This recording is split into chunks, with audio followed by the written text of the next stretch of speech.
I'm Jenni Carlson. I'm Barry Tramel. Welcome to the Jenni and Berry Show. The Thunder begins the post-All-Star break stretch run this week, and boy, do these next couple months promise to be fun. The Thunder could make a serious push for the top spot in the Western Conference, then who knows? We know many of the reasons why the Thunder is this good. Shai Gilgeous-Alexander is having an MVP-worthy season. Chet Holmgren is the favorite for Rookie of the Year. But the Thunder is poised for greatness because it has a big three.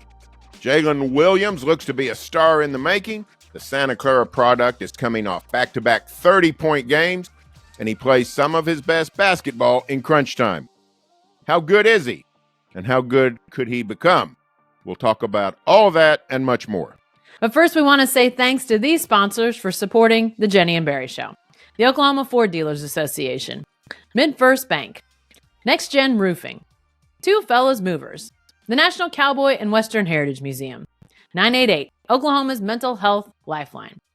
Drive into your best in Oklahoma Ford dealers today for the best deals on Ford's full lineup of trucks and SUVs. Ford is the best in Oklahoma. And let's face it, if you're moving, a box of pizza and a case of beer just don't work like they used to. Nobody wants to help you. But we know two fellas who love moving. At Two Fellas Moving Company, we offer free, no-strings quotes for your move. With more than 20 years experience, we've pretty much moved it all. Our services don't end up moving either. Need to do some remodeling or spring cleaning? We've got you covered with dumpster rentals and junk haul services. Remember, all the quotes are free and there are no strings attached. If you're moving in Oklahoma, make sure to call the fellas. Visit twofellas.com for your free quote today. Well, Barry, Jalen Williams, the Santa Clara product, Santa Clara Williams, as you like to call him, might call him a lot more things as the year goes on because he is playing some spectacular basketball, back-to-back 30-point games before the All-Star break. Then he hits the winning shot in the Rising Stars games, whatever they were over the weekend in Indianapolis. Can we say that Jalen Williams has arrived on the big stage? I sort of think we can. You know, we had that Magic Thunder showdown last Thunder game before the All-Star break, and that's a matchup, of course, of Paolo Banchero and Chet Holmgren, the top two picks in the 22 draft. John Hollinger's an ESPN analyst, been sort of on the forefront of analytics, just a really astute NBA observer. He sent out one of the all-time tweets after that game. He said, "We have finally settled the Paolo Banchero-Chet Holmgren debate. The answer is Jalen Williams." So, I mean, it's possible that Santa Clara becomes the best player out of that 22 draft, which has not been a dud draft. No. So he's really emerged. He's changed the trajectory of the Thunder future. You know, remember we there for a while, well, can the Thunder get a superstar? Turns out they did get one. Can the Thunder get a second star? Well, turns out it looks like they got a good chance. Now it looks like they got a chance at 3. The Thunder is riding high because of Santa Clara Williams. Yeah, you know, talk about big stages over the weekend. For all the goofiness that All-Star weekend becomes, and we saw it get really goofy in the All-Star game, 200 points, Barry, scored in the All-Star game. Come on. We gave all sorts of good advice last week about how to fix All-Star weekend. The NBA needs to just come to us now. We can fix it all, Barry. Yeah, that was a struggle. It was a struggle. But the one thing that does come out of that's interesting is all these guys, all these great players in the NBA in one spot, and they do quite a bit of media interviews, reporters getting to ask all sorts of questions. And one of the questions that got asked to a couple of the guys was, you know, most underrated player in the league. And I believe it was Anthony Edwards from Minnesota, who's obviously a great young star himself. He said Jalen Williams, you know, and so I think that people in the league know what Jalen Williams is about. They know he's a supremely talented offensive player. We can get into some of that in a minute, but he's also really good defensively. Now, you know, they're still going to put Lou Dort on the best player more than likely, but we've seen Jalen Williams guarding, you know, Victor Wembanyama. We've seen him guarding guys that are a lot bigger than him. Not to say that they go scoreless. That doesn't happen in the NBA. But this guy can do a little bit of everything. And it sure seems like the league people around the NBA are paying attention and know what Jalen Williams is all about at this point. You're exactly right, Jack. When we focus on that offense, which, is natural, we all do that. It's great. But you're right about the defense. And when you look at the Thunder Big Three, Holmgren is clearly a defensive difference maker. But SGA is a solid defender, maybe even better than that, leads the league in steals, always has had great defensive potential with a wide, long wingspan. And now here comes Santa Clara Williams, same thing, strong, able to guard a variety of players. So when your three best offensive players are all really good defensive players, that gives you a foundation unlike most teams. So that's one of the things that really portends very well for the Thunder future. As you think about the future, I mean, obviously this weekend, All-Star weekend, Shai Gilgeous-Alexander makes his first start in the game, which was, huge considering how talent-laden the West is at guard. To see him get that start, then you start to think about these rising stars guys. And I think, a lot of people expect Chet Holmgren to be an All-Star at some point, but what about Jalen Williams, Barry? Was maybe this weekend, All-Star weekend, the last one in a while that Jalen Williams won't be in the big game himself? Probably. Maybe the only thing that can stand in the way of Santa Clara's All-Star candidacy is those two teammates of his, because it's hard to get three on a team. Yeah. If Holmgren continues to progress, then you got to deal with that. But Jalen Williams had quite a bit of buzz to make the All-Star team this season. Yeah. People like Zach Lowe were always mentioned him as a candidate. He was not, I would say, one of the finalists. He wasn't one of the last two or three out, but he was definitely, I would say, in the top 20 among the guys under consideration to make the Western team. Now, the Western team is always tougher to make than the East.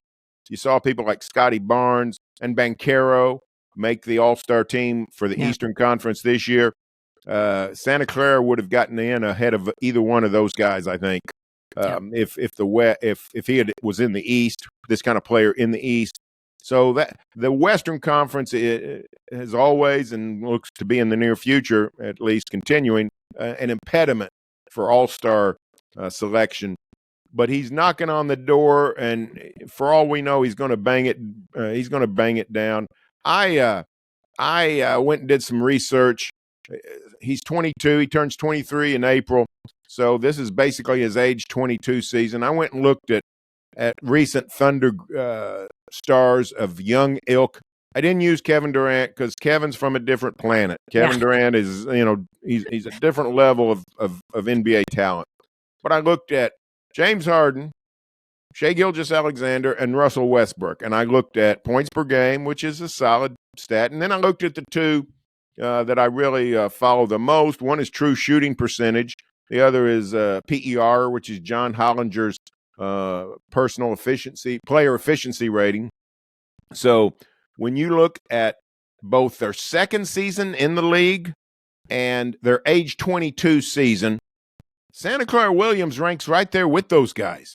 Wow. His true shooting percentage is better than any of those guys. His PER is in the neighborhood. So this is a guy whose potential is skyrocketing, and he's channeling with the very best players in the game on where he should be at this point in his career. Yeah, you talk about shooting percentage, Barry. He's in the top 5 in the league in 3-point shooting percentage as we head into this stretch run. He's shooting 45.3%. And just to give you an idea, that ranks around Grayson Allen, Luke Kennard, Kawhi Leonard, Norman Powell. I mean, those are the guys he's in the conversation with. I mean, especially those first two, you think about, truly shooters. I'm not sure a lot of people would have thought Jalen Williams would approach anywhere close to that. And the thing is, though, that's interesting, I was looking at this, in terms of 3-point attempts, he actually ranks behind on the Thunder, Lou Dort, Isaiah Joe, Chet Holmgren, Shai Gilgeous-Alexander. Hey, Jalen, shoot more threes. Shoot more threes. His stock could soar even higher if he got more 3-pointers, Barry. Yeah, that's what's been the explosive part of his game this year. his ability to knock down the deep ball. And he was okay last year as a rookie, but not great. You certainly didn't think he was going to turn into, Steph Curry from deep. But you're looking at a player who's an all-around player, versatile defensively, versatile offensively, can do a little bit of everything and do a whole lot of things really well at a star level. And, oh, by the way, he's one of the best shooters in the league. Now, I'm not saying this because I think this is who this guy's going to be, but that's Michael Jordan stuff. A guy that can be that good at everything and, be an unbelievable shooter. I mean, that's superstar level, that's not star level, that's superstar. I did some more research. I looked at some of the best wings in the game today. I looked at Jaylen Brown, Jason Tatum, Kawhi Leonard, Paul George. I went back and looked at their age 22 season, and Tatum was in his fourth year by then.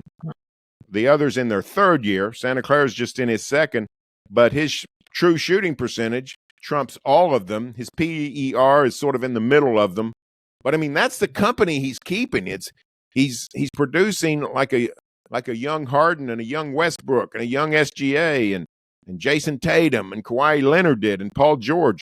This is a guy that has all the makings of an NBA superstar. So you're comparing him to Michael Jordan. Seems high. There we go. But it's interesting to go out and sort of find who he compares to. It's really interesting to go back 2 years ago and see who he was being compared to heading into the draft. And there are some guys that you would say, okay, Pascal Siakam, as far as his length and his reach and his defense, some of those things. I saw DeMar DeRozan's name thrown out there when I went back and looked at some of those draft prognosis, which nothing wrong with being compared to DeMar DeRozan, but or Siakam.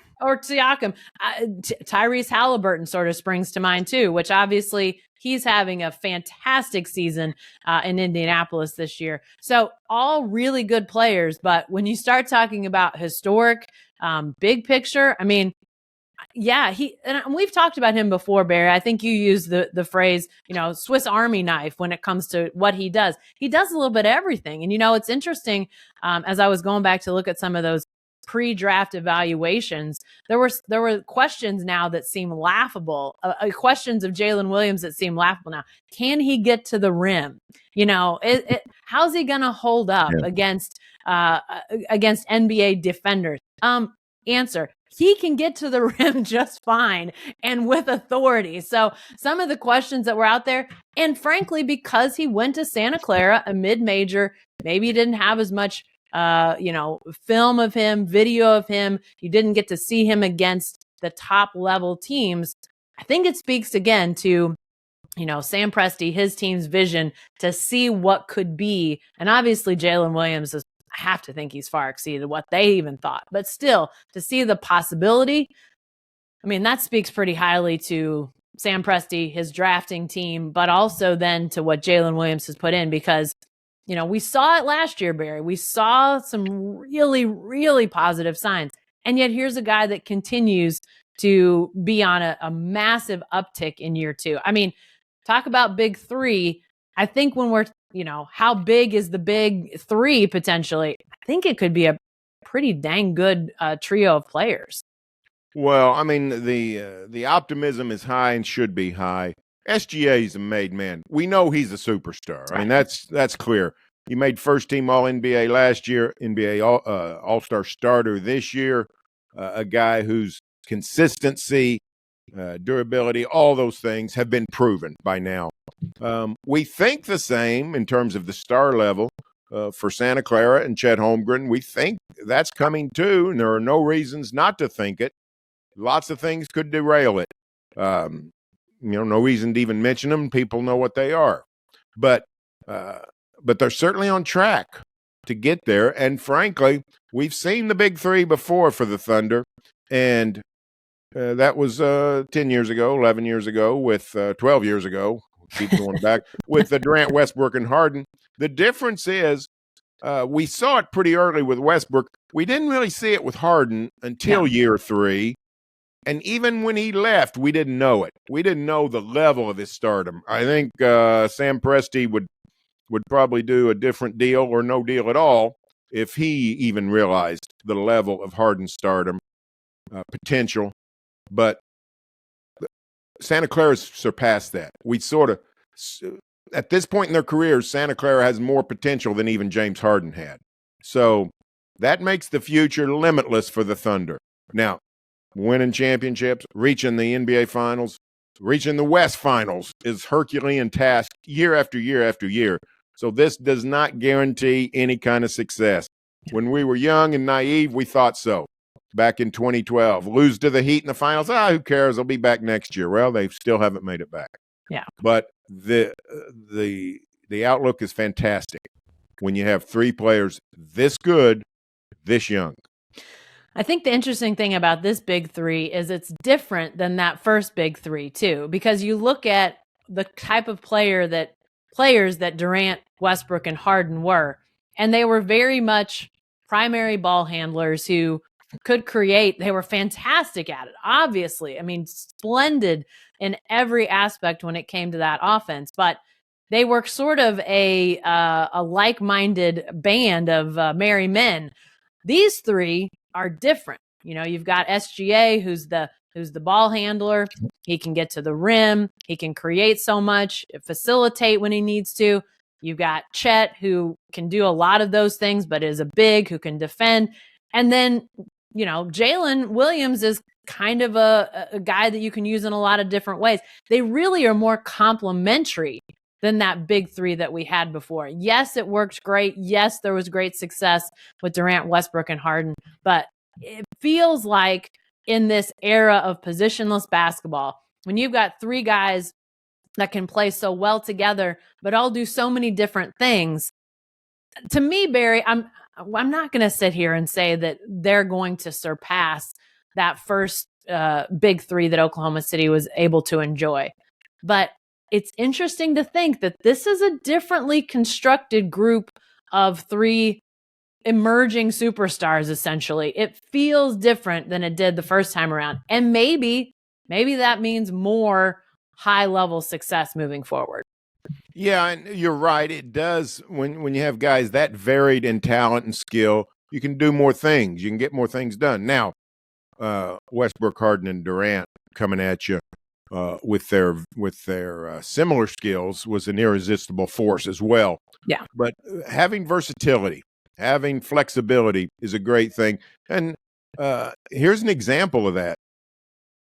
If you'll watch the Thunder games, you know, Santa Clara often is sort of low-key in the first quarter. He doesn't usually get off to a rip-roaring start. He's more of a wingman. He's more of a sidekick. He's more of a role player in some ways. And then SGA goes to the bench, and not so much in the second quarter have I seen this, but in the fourth quarter, he'll just take over the game. That's when SGA sits out. That's when a lot of the bench is playing. And Santa Clara says, somebody throw me the ball. And, you know, everybody's put your feet up. And that's what he did in Orlando when he exploded for the 30-something points. He's done that a lot. He's one of the NBA's best clutch players, fourth quarter players. This is a guy that can do – he seems to be fine playing sidekick, and then he's become superstar when necessary. Now, the question is, he's fine with that at 22. Is he going to be okay with that at 24? Right. Those are questions that are legitimate questions. We don't know the answer.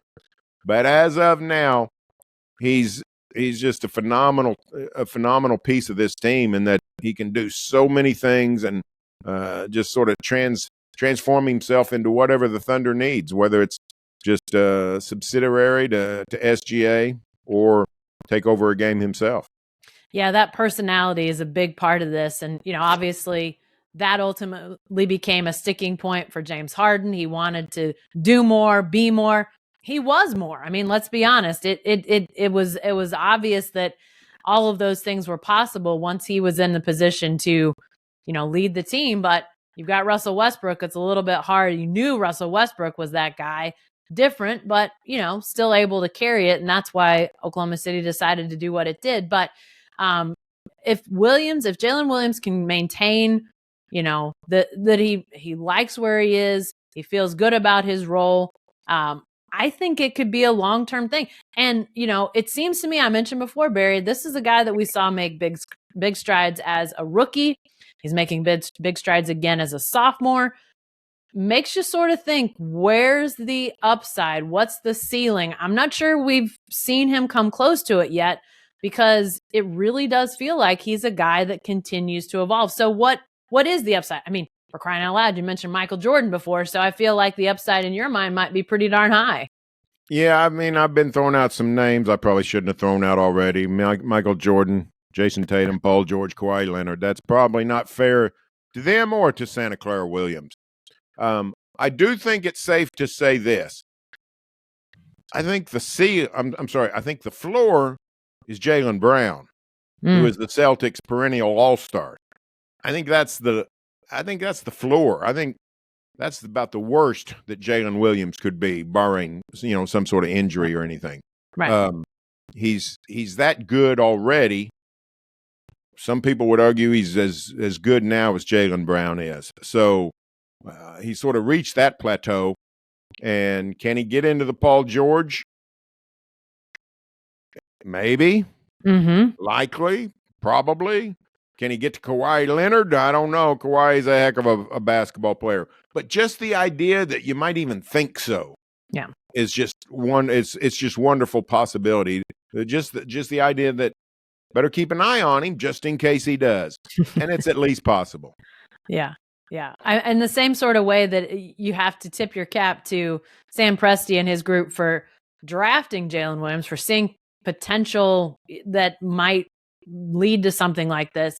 Tip of the cap to Thunder development. That was such a buzzword back in the day when they did have that younger group the first time around, how they developed players. Well, we're seeing it again. And yes, a lot of credit has to go to the individual players because they make the commitment to go and work and get better.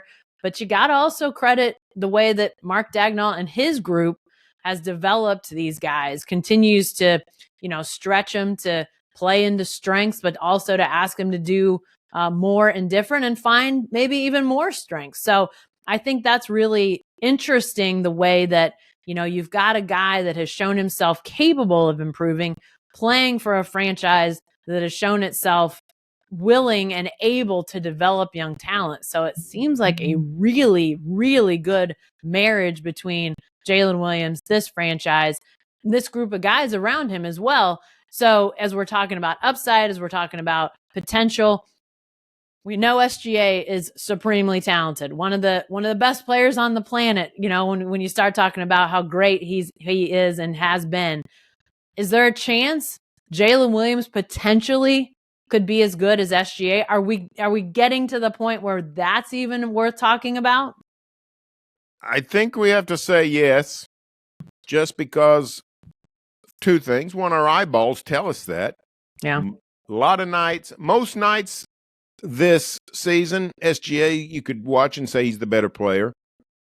But a lot of nights, you look and say, it's pretty close. There's not that big a difference between them. There's 3 years difference. SGA's 25, Santa Clara 22. Yeah. So that gives Santa Clara some time to catch up, and he can just do so many things. We used to think of Holmgren. I say used to like he's 47 years old. But when Holmgren first got in the league, we said, he's got a 2-track path to stardom. He could be great offense, great defense. Turns out he's really good on both, maybe get to great on both. Well, it's time we did that with Santa Clara, because he's a defensive force. And, he's one of the best offensive players in the league. So if you're that good on offense and that good on defense, it's hard to put any limits on you. It's hard to say you can't be as good as Shai Gilgeous-Alexander. Yeah. So odds are he won't be that good, because it's very difficult to make a first-team All-NBA. That's about the hardest plateau in sport to crack. 5 best players in basketball. But he's at least got a shot, because he plays next to the guy that's done it, and there's not a massive difference in their productivity and their value to this team. Yeah, and when you mentioned 22, and it seems, because he was a longer college player than SGA. SGA was a was a quick trigger to get to the NBA, and obviously it's paid off, smashingly.